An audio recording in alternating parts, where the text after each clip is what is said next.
Hey everyone, Fiveform here, and welcome to the fifth episode of RMLH. This is a series where we showcase the logos over the years in an entirely different format. Now, before we start this episode, I just want to tell you all two things. First off, you may be wondering where in the hell is Gizmo?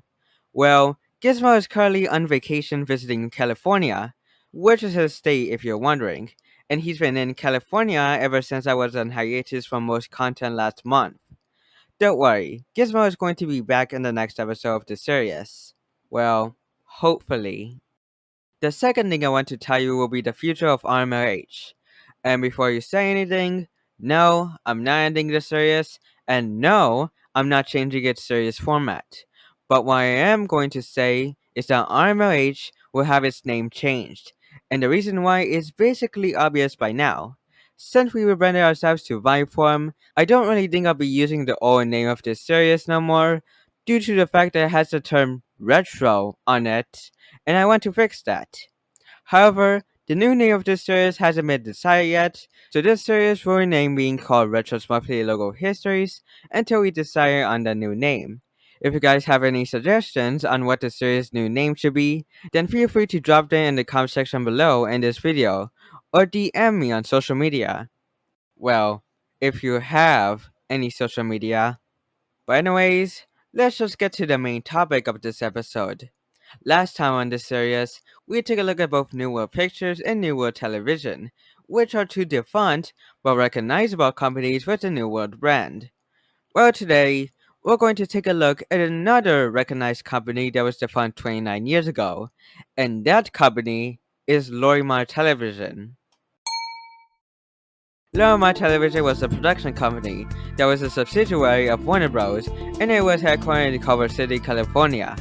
Lorimar Television was founded on February 1st, 1969 as Lorimar Productions by its founders Merv Addison, Owen Molosky, and Lee Rich. However, by that time, its first logo did not appear until 1971, 2 years after its founding. On April 21st, 1986, Lorimar merged with another company, Telepictures Corporation. That company is still alive to this day, surprisingly. Anyways, after the merger, it became Lorimar Telepictures Corporation, until it split back into two in 1987.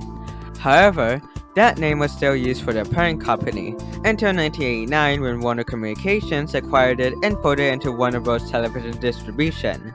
The Lorimar name is still being used until 1993 when it was folded into Warner Bros. Television. And now, without further ado, let's get started with this logo. And just so you all know, all Lorimar logos doesn't have any nicknames, so that's why we call this first logo. So yeah. And it was in use from 1971 to 1978.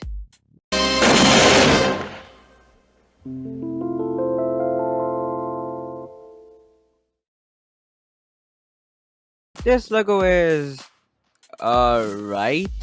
There's not a lot of things to talk about besides the animation being, well, not great. But hey, at least the jingle is pretty decent, so I can give credit for that. But other than that, there's not much stuff going on, but this is an okay logo, so I'll give this logo a 5 out of 10. Alright, next up we have this logo. This is basically one of the more recognizable Lorimar logos out there, and it was in use from 1978 to 1986. This logo is also alright. Just like the previous logo, there's not much to talk about, but the animation is slightly better than the previous one and retained the jingle from the previous logo. We'll give this logo a 5.5 out of 10. And here we have the first ever logo after Lorimar merged with Telepictures. This logo is really short-lived, running for about half a year from January 1986 to September 1986.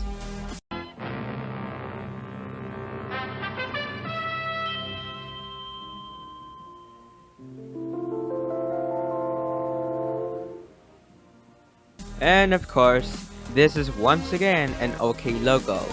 It's basically plain both the Lorimar and the Telepictures logos combined in one logo, which is pretty unimpressive. There's nothing I can say next, so 5 out of 10. And this is where the amusement begins.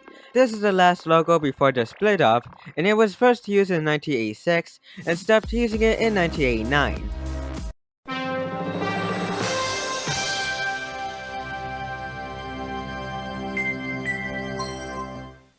Now this is a great logo. I like how two glowing streaks connect to each other, causing a large burst of fireworks that reveals the text. Speaking of the text, I do like the 3D effect on it. It's kinda nice. And whoever made the fanfare in the background did a really good job because the fanfare is astonishing. Overall, this is finally a logo I feel satisfied with, and I'm giving this logo an 8 out of 10.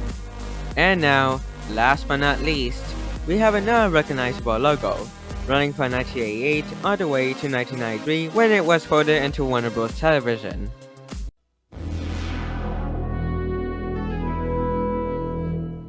This logo is also really good, and the fact that they added the ripple effect is a really nice detail. The animation is smooth, the colors and the textures blend in well, and the art of this logo is really good. This isn't my favorite Lorimar logo as the previous logo is, but despite that, I'm still giving it a 7.5 out of 10 to end things off.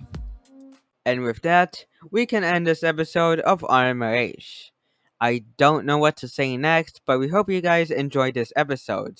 Hopefully we can expect Gizmo to return in the next episode, I guess. Anyways, if you enjoyed this episode, make sure to like and subscribe for more content. And I'll see you guys in the next video.